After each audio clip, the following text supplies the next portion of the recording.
Hi and welcome to another episode of the Getting Things Done podcast from Vital Learning. I am Morten and I'm here as always with my good friend and colleague Lars Hendriksen. Привет, Lars. Привет, Morten. Good to see you as always, and as always, good to be with our listeners and viewers out there. We always start off with a quick reminder of the purpose of this podcast, which is to help you learn GTD or become even better GTDers. We hope that today's episode supports you in that. If you're new to GTD, we always recommend you go back and listen to the audio versions of the first 6 episodes of the podcast where we talk about the basics of GTD, the 5 steps. Today's episode number is number 122 of the podcast. And today's episode, we ended up calling it, I think, Strategies for Getting Your Weekly Review Done. Right, Morten? Yes, that's true. But before we get going on the episode, you have a reminder for people and some really good news. And some news as well, yeah. So this relates to this year's summer camp, the GTD Summer Camp 2025 in Denmark.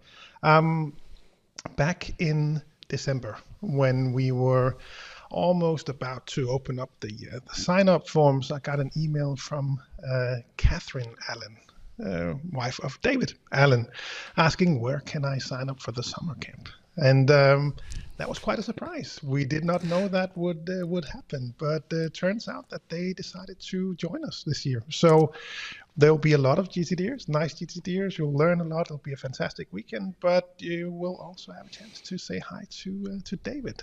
He will be joining us at the summer camp this year. So we're really excited and really thankful that David will join us, and it'll be, even more fun this year. I think it'll be our 5th anniversary and perfect timing that David and Catherine will join us. And he's turning 80 this year, so it's grab him while you can get him, or hang out if you want. So, and the details, the dates, and where to sign up, Lars? GTDsummercamp.com. That's where to go to find it. It'll be June 14 to 15 this year. Yeah, and we do encourage people to arrive on Friday and participate in the pre-summer camp dinner. So if you can do that, that's always a nice warm-up for the 2 days together. I think as of, we're recording this in January, and right now we have about 35 people signed up, and I think 34 have decided to join us Friday. So that'll be June 14 as well. So you get the nice dinner together with everyone, and you get to, start off with a nice evening with all the nice GTDers out there. Yeah, and I hope you understand that half of the places seats have gone already, so don't wait. Exactly. Get your seats now. It is sad if you will reach the closed door, because we have 60 seats exactly, I think, or maybe exactly with. Yeah, that's 58. What we have booked so far, and 60 seats, and let's see how it goes. We when we announced this with David, let's see if we get some more people to sign up now. It's been a pretty quick influx of a lot of familiar names. Let's see how it progresses over the coming months. These signups typically trickle in as we get through the different months and get closer to the summer camp time. But I think perhaps this year it's a good idea, as you say, to sign up as soon as you're able to. Yeah, don't wait. Okay.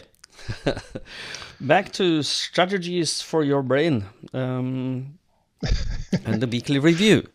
Yes. If you have something more you would like to say, or can we? No, I am with you. Okay, good. Let's jump right in. So when we talked about, we received an email from, I don't know if he says his full name. Should we call him just Albert Jan, maybe? Albert Jan, I think. Albert Jan will probably be my closest Dutch impression of how to say his name, which is probably wrong. I'm sorry, but yes, that's as close as we'll get. Yeah. So, but he sent us an email, and would you like to read us the email? Yeah, let's go through that, because that was sort of the trigger that triggered the focus of this podcast.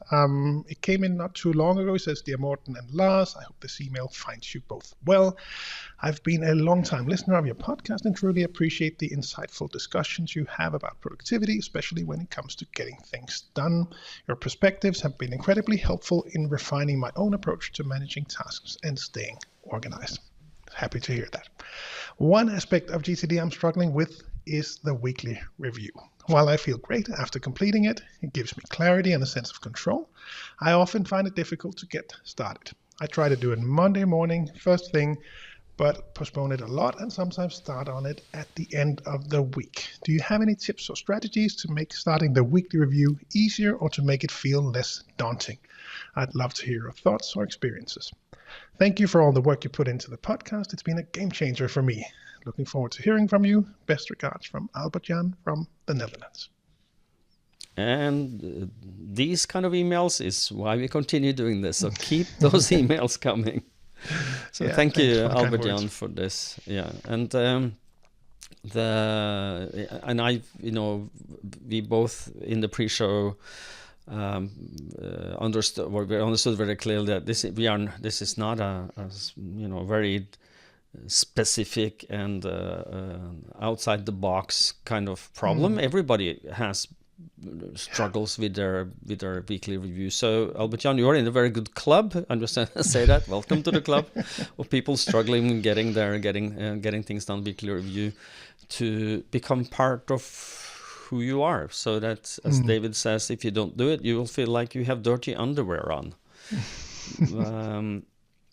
And the way that I phrased this, because when we did this time, Lars went into his thinking bubble and I went into mine, and we took notes on, and we ended up with different things to talk about. And what I decided to talk about when it comes to this is to talk about the psychological aspects. How you can use my little tagline was play on the same team as your brain. To get your weekly review done. And for those of you who are following us on YouTube, you will see that both Lars and I have now QR codes. So if you scan the QR code on the screen, you can connect with us on LinkedIn, which we would love for you to do. So please try and consider that. The links to our profiles are also in the show notes. So follow us or connect with us. You decide what you would like to do. But to play on the same team as your brain, let's dig into that, because one of the things that we have as a tool, as trainers and coaches and trainers, master trainers, are a tool that we've been using for many years, that we still use, is called Kairos Cognition Survey. And I'm sure Lars will now take a note so that he can link to that in the show notes. Isn't that correct, Lars? Yeah. Happy to. No. It is an online survey that you can take, and that will cost you $10 to get the detailed report. But I would highly recommend you do that. It's $10. What's that? Well, for some people it might be a lot, but for most people I think it is affordable enough. It's like a couple of cups of coffee, maybe. I don't know. Depending on which country you live, it's like it's half a beer in Norway. Just saying. So the beer alcohol is expensive here, but the Kairos measures how your brain prefer to process information, and knowing that how it prefers process information can be helpful when you are trying to get your getting things done weekly review done. And just going to take you through some of the what you might expect from there, and how you can use this information for helping you getting the weekly review done. So the first thing it measures is how on the scale between associative and sequential are you. So A sequential thinker is someone who are attracted to sequences. So A, B, C, D, E, F, G, 1, 2, 3, 4, 5, 6, and prefers information to travel that way. And prefers processing information that comes to you that way.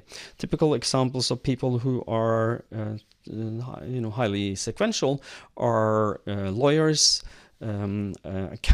accountants, assessors, controllers, people who handle a lot of information and it has to be sequential, or it makes more sense to you when it's sequential. So if you are an associative, you are more like 1, 2, 3, 4, and then you interrupt yourself with something A, B, C, D, Bali, beach, beer, hotel. Oh, where was I now? I have to get back. And a lot of the people who are sequential enjoy the weekly review, but I'm guessing, Albert, is that that is not you. I think maybe you're an associative, because if you are an associative, your brain will start interrupt you.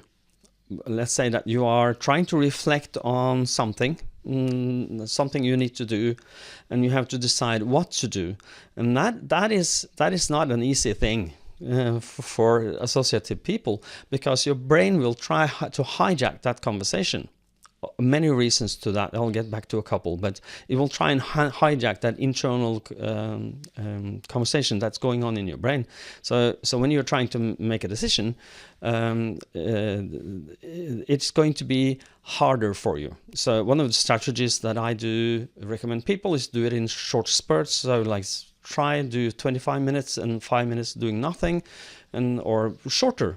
Maybe try with 5 minutes and see how far you get before you get fatigue, or your brain hijacks the conversation and runs away with you. And as always, when you're doing a weekly review, always have something to write with and on, or have your capture tool ready, because if there is conflicting information that comes up, that reminds me of, then write that down quickly. Lars, I'm going to hand the reins over to you, so I'm not hijacking this podcast. But how would you look at, if you look to the observer, listener, mover, reader, talker? So if we start at observer, how would you think about somebody who's a high observer? How would you recommend them doing the weekly review? What tips would you give them? And I can try and add to what you say if I have something extra. I think you're probably better off hijacking this, because you've worked much more with the Kairos cognition test than I have. So I would actually suggest that you go through your recommendations as opposed to me jumping in yet. Yeah, well, if you are, then let's say that you are highly associative and you're a high observer, which means that your brain cannot shut off visual information. If you see something, it is information that's potentially something you need to do something about. So observing it brings it. You will learn faster if it's observable, but at the same time, it will distract you more, because you have people who do not see their dirty underwear on the floor, and then you have people who sees it the second you drop it there. So if you are the latter, you might be a high observer. So the way that I would recommend you, if you are a high observer, to use that information when you are doing your weekly review, is to make what you see as boring as possible. For example, one of my clients he had a home office where he did his weekly review. He did it, and he has a beautiful view outside with birds and maybe some people walking past, and it's really a beautiful place and a beautiful view. But it was really distracting, because when he sees something moving outside behind the screen that he's working on, then that hijacks his brain. So he turned his desk towards a white wall, and he even took down because he found that he had a painting on that wall that really distracted him. So he took away everything, cleaned his desk. The first thing he did was clean his desk, and remove all the clutter, make sure that there's you don't have anything visually distracting, and then he started with a white wall, and he was also a high mover, which I can talk about now. High mover is someone who gets information by the information flies faster in your brain if you stand up and move or walk. So if you ever get up to take a call that's important to you, or you prefer standing when you talk about some difficult topic, then you might be a high mover. And he was also a high mover, so he got what do you call stand, sit, desk? What do you call that in English? The desk that can move up so you can stand. Is a stand-up desk or sit down desk? Perhaps, yeah. I think people at least know what it is. Okay. So it's a desk with a motor that can go up and go down. Okay, so if anyone knows what that is, send us a comment. Put a comment in my channel so I can learn. So in YouTube. So the high mover would be someone who prefers standing when they are doing something high intensive thinking. That might be something you might want to consider.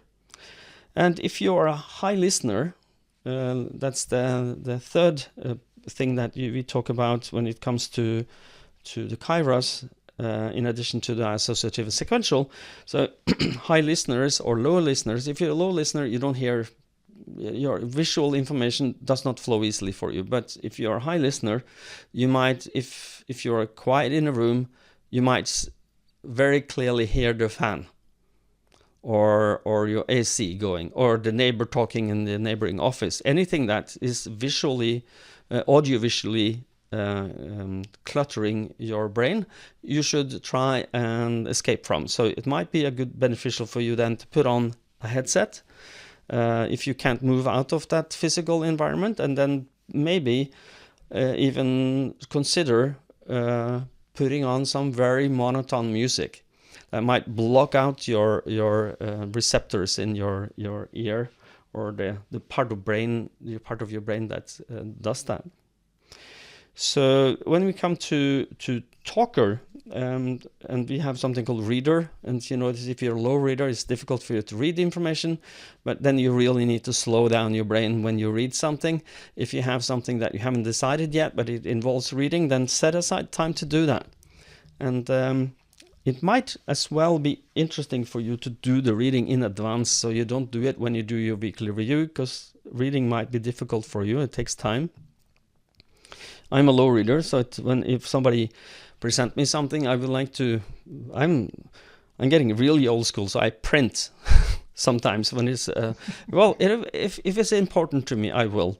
And I really need to parse what's going there, and then I sit down somewhere else, away from my screen with a highlighter, and then read through and take notes. So to do that in advance, so that it can be processed in your brain before you do your weekly review, that might be also a good thing to do. And if you're a high talker, high talkers are people who understand problems better when they talk. Then sit somewhere where you can talk to yourself. I do that all the time. Well, not all the time, but sometimes, and it's really difficult. I'm trying to do an internal dialogue in my brain about what is this, and why is this important, and what do I want out of it? What's my desired outcome here? If this is successful, how I will look at this, what I will do. And to do that helps me process things. And using these 5 traits, or the way that your brain prefers processing: observer, listener, mover, reader, talker, and then associative and sequential, it gives you some insights in how you can play on the same team as your brain to get your weekly review done. Anything to add, Lars, on my rant? No, it's a good walkthrough. No, I think just from a personal experience perspective, just to add in as an example, when I do my weekly review, I love for it to be completely quiet. and it never is. The office is in the city center, so it's never really quiet here. But I have a playlist that I will listen to make sure that there's the right amount of information, the right amount of noise to not interrupt me, but also to not let me be interrupted by other audio input. My wife will notice this immediately. So if we work at the office together, we get here in the morning, it's quiet out, there's nobody in the streets. I will be happily sit here with no music, no sound, nothing at all, and she will sit here for 5 minutes and be like, can we put on some music? Can we put on something? Because for her it's just really distracting. There is no sounds. So when it comes to the weekly review, for example, I'll have my weekly review playlist, and you know, she would perhaps prefer to sit in a cafe with the right amount of background noise and people talking. That works for her. I will sit there and I will try to, not intentionally, but try to listen to every conversation going on. So it'll completely distract me from being productive in any way. I never understood how people could be productive in cafes, but yeah, that's where the Kairos comes in. So just wanted to add that as an example of how this might show up in real life. Yeah, and it is you know, the Kairos is a very good way of getting to know yourself, getting to know how your brain functions. It's been a game changer for me, because I thought I was, you know, when I read things before I did the Kairos many years ago, it was like I felt stupid because I used a lot longer time to read something, and specifically if I really need to understand what are they talking about, what is this, and it took me a long time, and I felt a little stupid because of this, but now I understand. Well, my brain processes information differently. I have different channels that I'm more open to communications with, but that's also why I have a library of books. I have both physical, you know, paper-based books. I also have e-books, but I have my biggest library is in audiobooks. So when I'm going to learn something or get some information, my brain prefers audio. So yeah. Yeah, same for me. Yeah, and So to, you know, to go somewhere else, go somewhere where your brain can process the information more easily, and make sure that Albert Jan, he talked about it is scheduled on Monday. That might not be the best day for you if you are trying to play on the same team as your brain. Maybe you need to move it to another day where you are not interrupted, if you are interrupted by other people or by yourself. And one thing that I've been thinking a lot about is well, some people don't feel the urgency of doing the weekly review because it doesn't seem urgent. It just feels like a chore. I think Albert John maybe are in that category, but something that can you know, that might make you reflect better on this could be the information that we do have two parts of the brain that we are trying to call upon more or less at the same time, which is that, you know, when you are trying to do a weekly review, your whole brain, if you don't have a full overview of everything you have committed to do something about, your brain will go for dopamine more than the slow thinking of the weekly review. So it could be that you are a bit dopamine addicted, which most of us are these days with all our phones that dings and, you know, Instagram reels and whatnot, and you know, the instant gratification that you get when you are at you see something that potentially is something you might want to enjoy, or that you will enjoy, that has some value to you. But your brain operates on a different level because you need to slow down your brain. David uses the phrase, you need to slow down to speed up.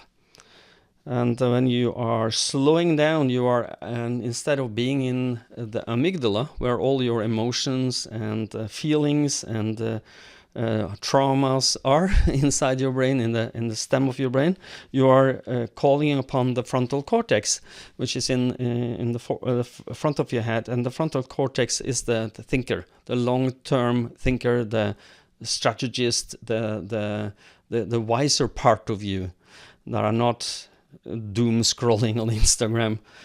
Hey, I'm Morten. I do that sometimes. That happens.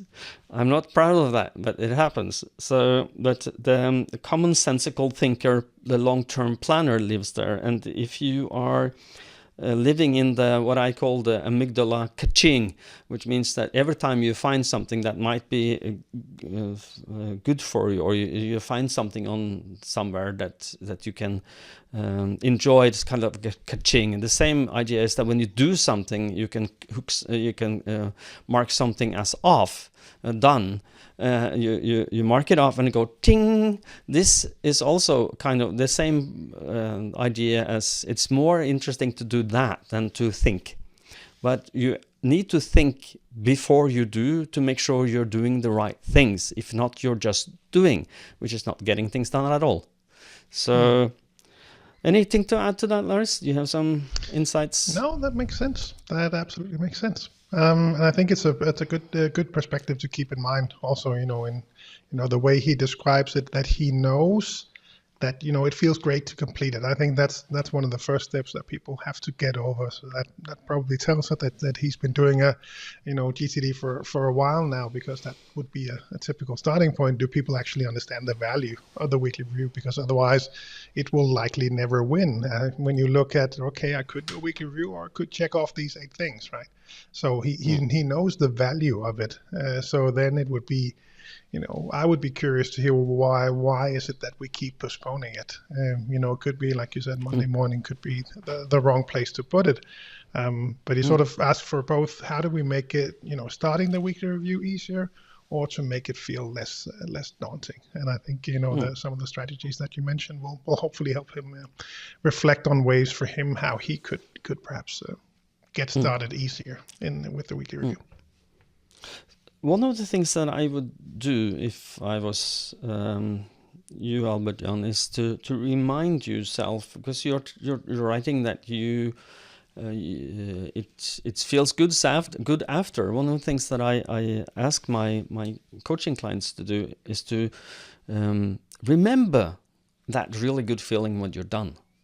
And when you have done your weekly review, you feel liberated. I feel now the time is here for me to do stuff, because I have everything under control. I have overview. I feel good about me and the work I'm doing. And remember that before you start. Try and recall that emotion. There is some therapy where you are supposed to think about a specific feeling, and then do some finger tapping. I don't remember. It's a tankefeltsterapi in Norwegian. I don't know. You know what that is? Have you heard about that, Lars?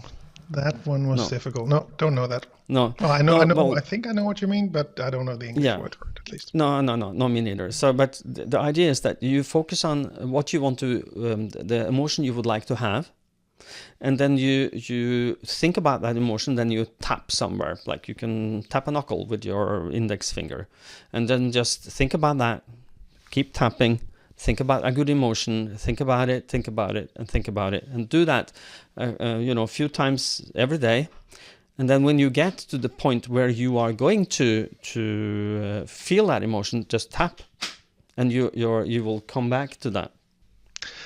No, exactly. That was actually one of the things that I wrote down as well.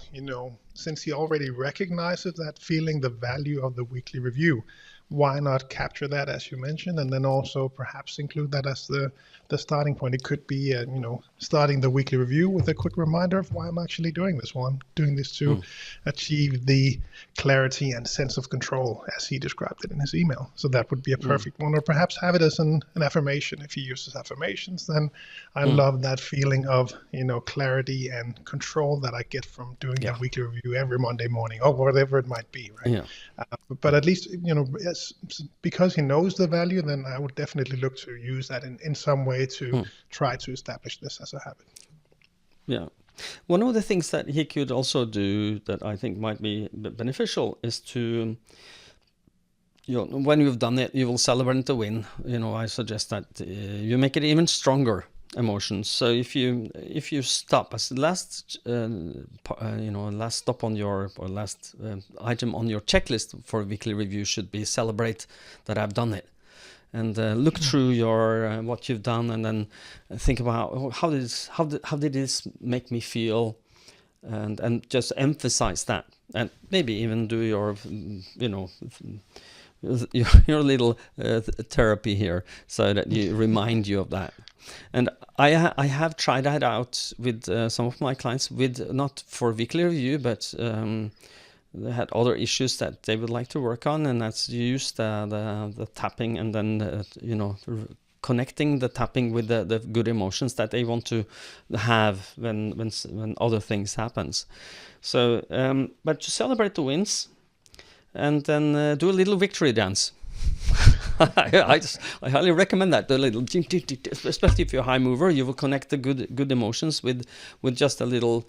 And then, if you are in a place where you actually can do that without your colleagues looking at you, looking to what happened with him or her now.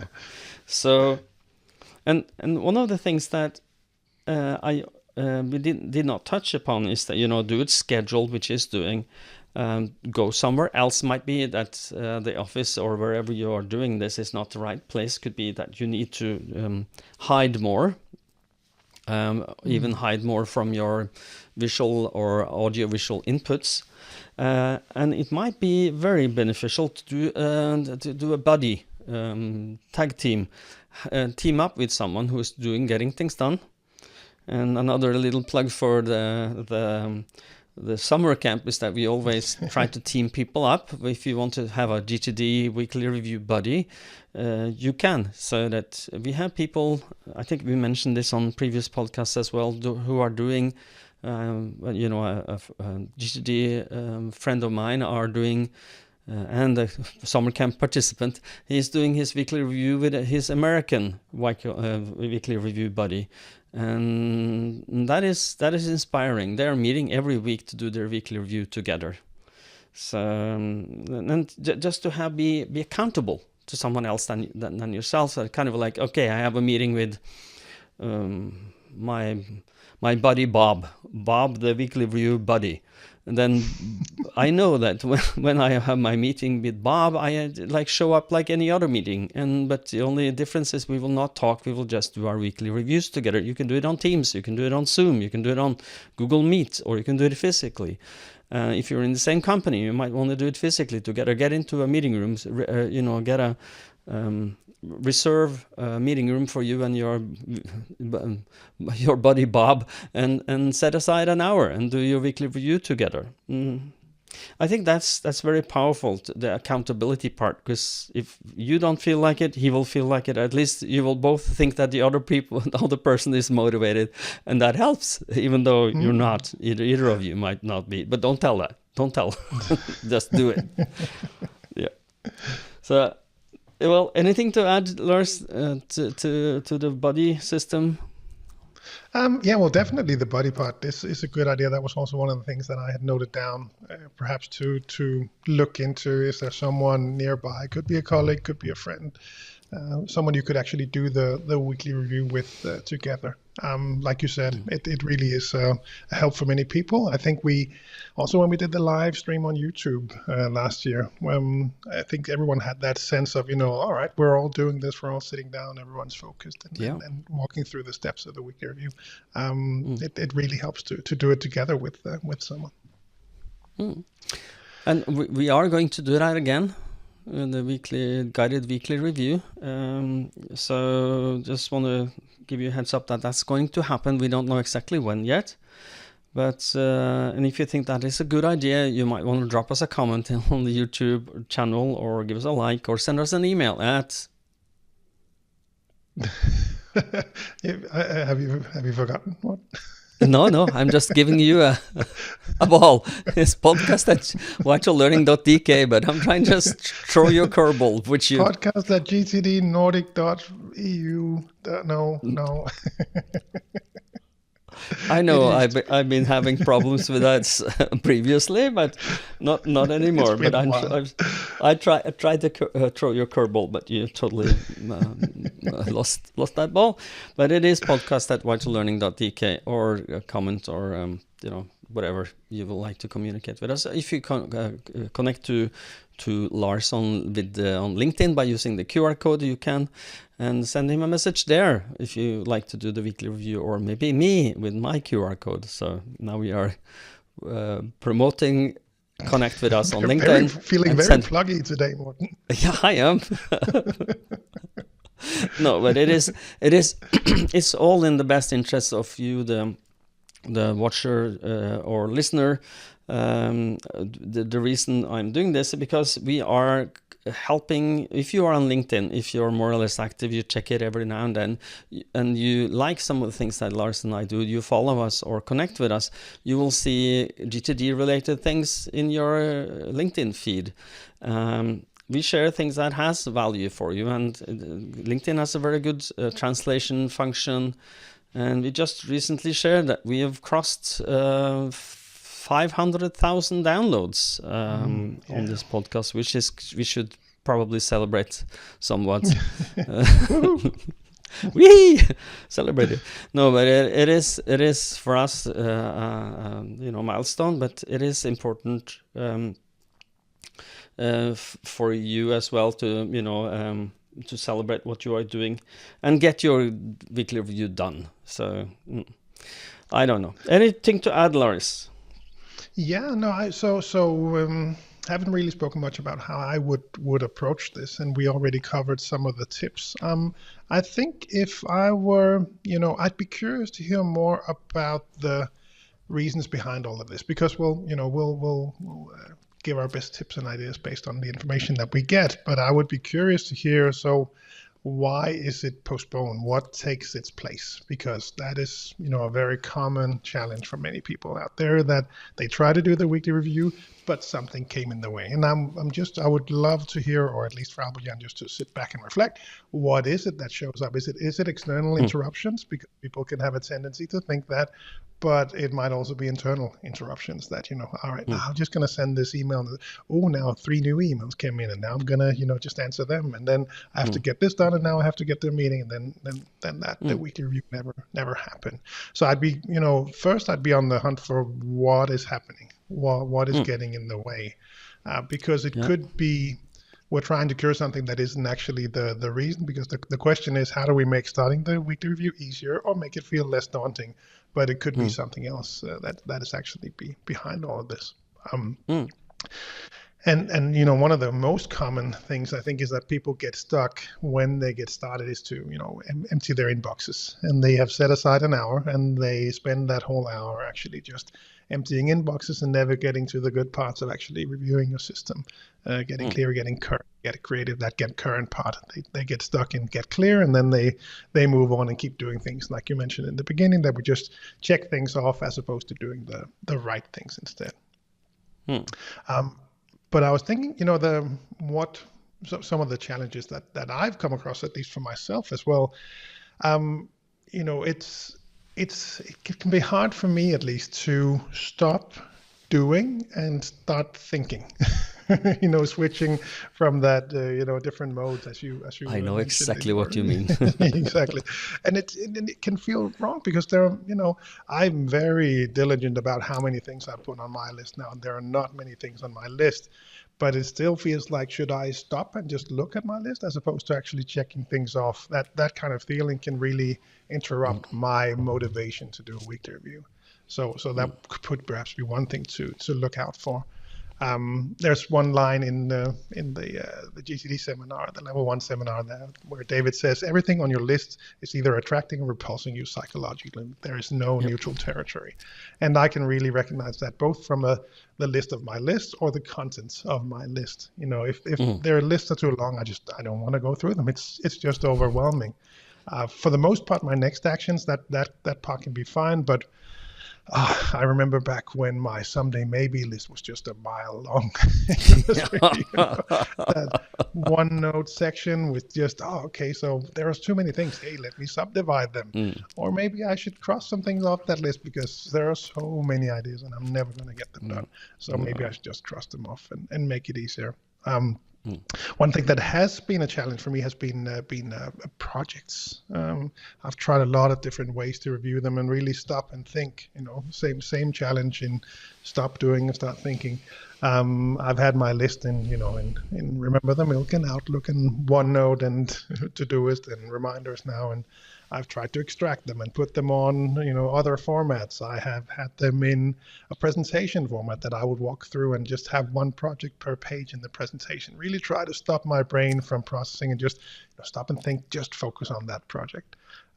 In the end, what helped me was to limit the amount of information on my projects list. I'm really try to work on that and see if that perhaps could be a challenge. Which one? There were so many things. No, the last one where you have too much on your projects lists. You like the limits? So limiting the amount of active projects that I actually set that I start. And so really try to be diligent about how much information, or how many projects do I want to have running. Recognizing that so much of my daily life shows up ad hoc from different areas of focus.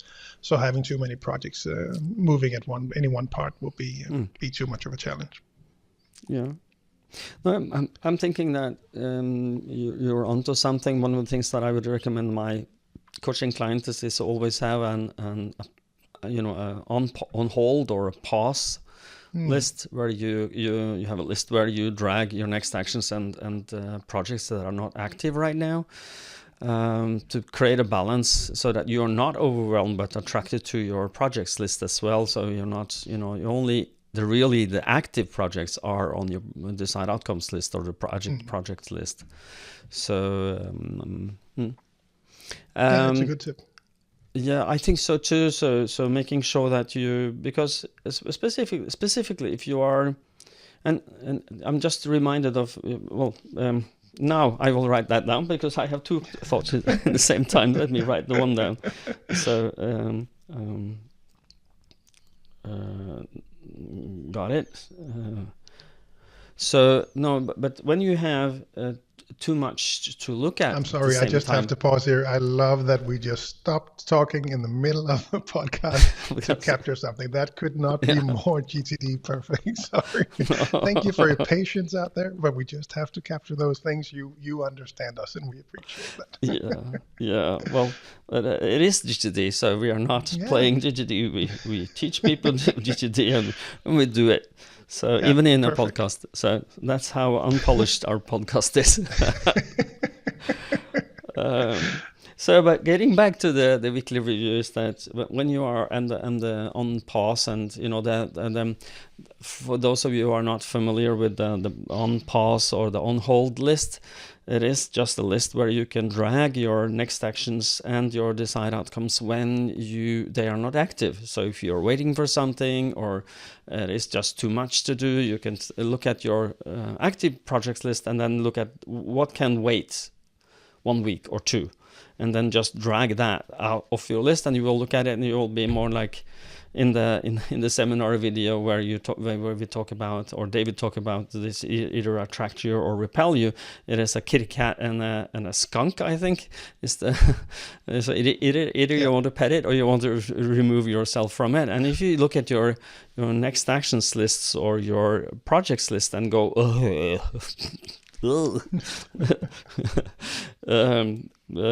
then it's good to know that you can move it out of your site and say, well, not now. If it's too much, it's overwhelming, not now. It's a good idea to move them.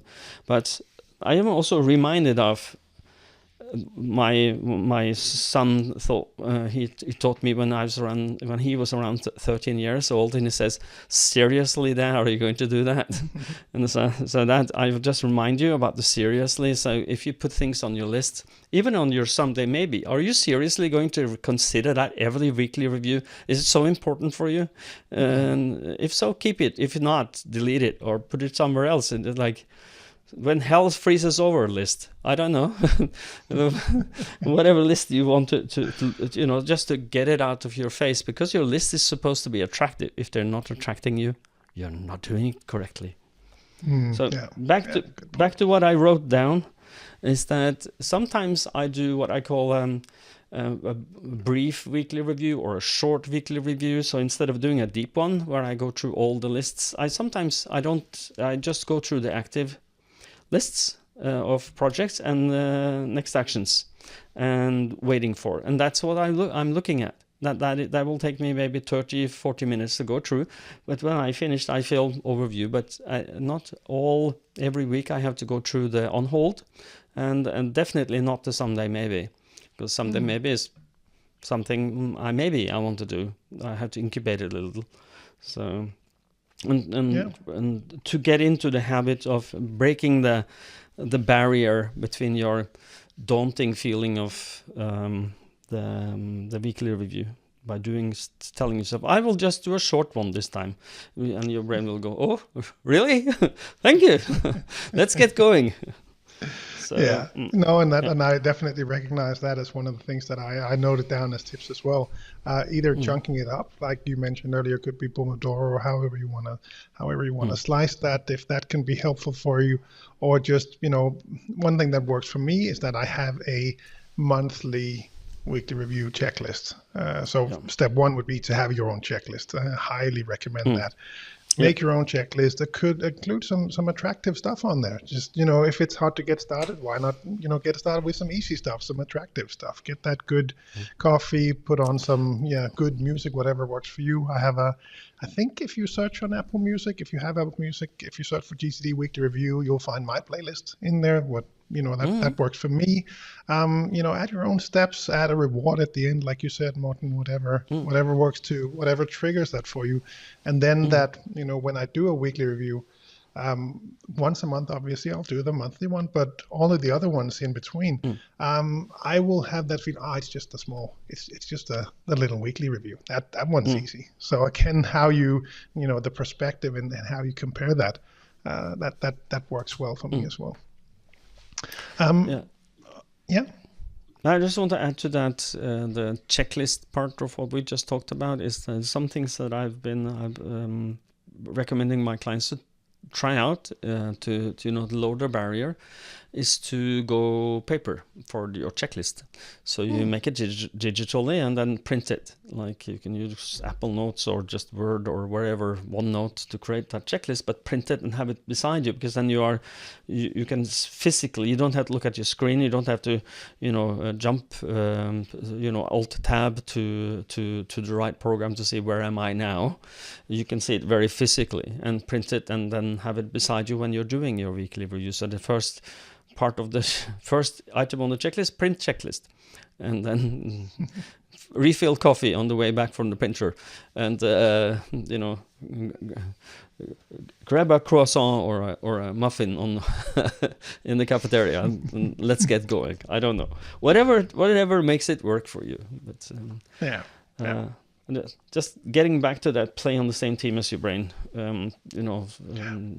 Think strategically how you can use your knowledge about your brain. And then I think also that when we mentioned the Kairos cognition survey, it is a very good tool to understand how your brain works and how it processes information, and it will give you some ideas on some things that you might want to try out. It feels like we are at the end of this one. Lars, almost. No, so one thing that I wanted to mention as well was one thing that I'm trying out now. I'm continually tweaking my daily review or my daily checklist, and one of the things that I am including now is to just run a quick scan through my my calendar and my lists, as we recommend now with the level 1 seminar, which I would previously have reserved for the weekly review and running through everything, but now with the shortened list that I have, it's not an overwhelming task to actually just quickly run through it. And that I think also helps me, because then it is easier to do the weekly review because I'm used to already seeing them there. So again, perhaps I'm the kind of person who would benefit from doing a weekly review twice, or this kind of light review in the morning. So to keep an eye out, what might work for you? Is it, again, coming back to what is the reason that we're not looking into this? Are the lists not attracting you? Are the lists too long? Are the lists too unfamiliar? So there's too much thinking going on? Are they unclear because you haven't clarified them properly? So many different reasons can show up. So do keep an eye out for that. As for the timing, you already touched on that, Morten. We talk about this in the level 1 seminar as well. Try out some different times, see what works for you. I would aim to see if you could have sort of a fixed time, but again, if you don't think Monday morning is the right time for you, then try out some different times. Try, Wednesday, try Friday, try Sunday evening, whatever works for you, and see if we can then make that into a habit. And then I think the last part, just one thing that I want to share. I don't think I shared this on the podcast yet. I actually gave ChatGPT my weekly review checklist.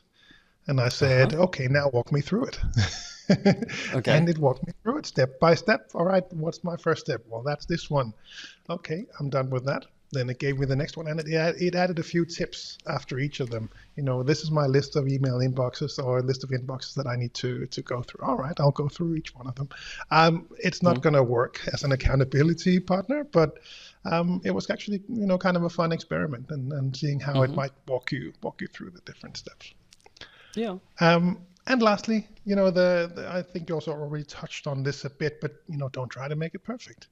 That was certainly an obstacle for me. Is all right, well, if I do a weekly review, I have, there are 11 steps standard, and then I have my own steps, and time is running short, and I have all these other things to get done, and then I wouldn't do it. So, rather a small weekly review instead of, better than none at all, for sure.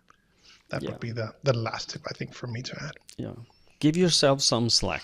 Don't try to beat yourself up on it when you don't do it perfectly, because it doesn't need to be perfect. You just have to be good enough for let your brain let go of the things that incessant thinking about things that are not done, or you are worried are not going to get done in the right time or in the right manner, or at the level of perfection you need. So, and try and lower the standards a little, just to get yourself started. You can, up the standards if you want later. So, that makes sense. And again, if you're more curious about, I think, both Kairos and also more details in how these customized lists might work, we spoke about this in episode 84, where we actually talked a bit about Kairos as well, talked about the weekly review. So I think these there might be some more information for you to go through there, Albert.